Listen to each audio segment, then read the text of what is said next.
Healing your anxious attachment is a mental game, and here's why.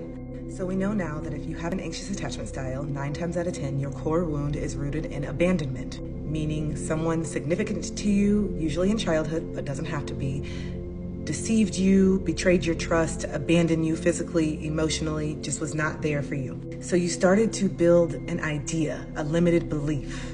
And the deep-rooted belief is that you're not worthy of love and that anyone that you love or get close to will abandon you. And you believe this because that's what happened to you and that's what you felt in childhood. But the only difference is you internalize the reason why they abandoned you in childhood. And oftentimes we think it's something that we did. It's something that we did to cause our parents, our caretaker, our spouse, whatever it is, to leave us and abandon us. So when you truly believe that you're not worthy of love and that everyone leaves, you attract it, which is why we find ourselves in a lot of trauma bonding situations or relationships where people do end up abandoning us. It's a self-fulfilling prophecy.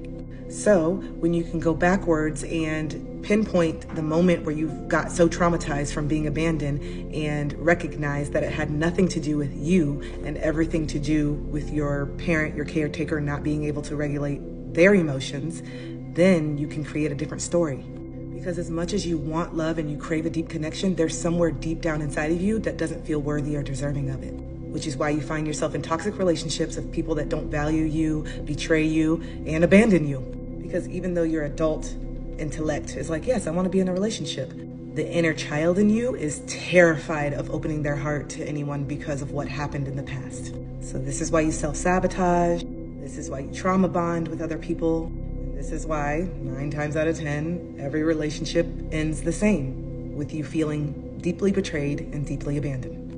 So you need to do inner child work, meaning you need to go back to those moments where you didn't feel seen and heard and you felt abandoned in childhood and understand it through your adult eyes, your adult mind now.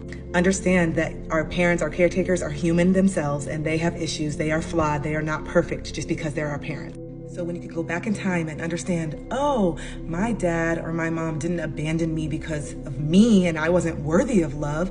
They just didn't know how to show the love, or they just didn't know how to regulate their own problems. So they just disassociated, they left. And then you can create a new story. I am worthy of love. I am deserving of love. And that's when you start doing the work and you start healing and you start loving yourself and you start attracting people that reflect how you feel about yourself inside. We are all just a reflection of each other, and the things you see in other people are a reflection of you and vice versa. You don't believe what you see what you believe. So change your beliefs and you'll see something different.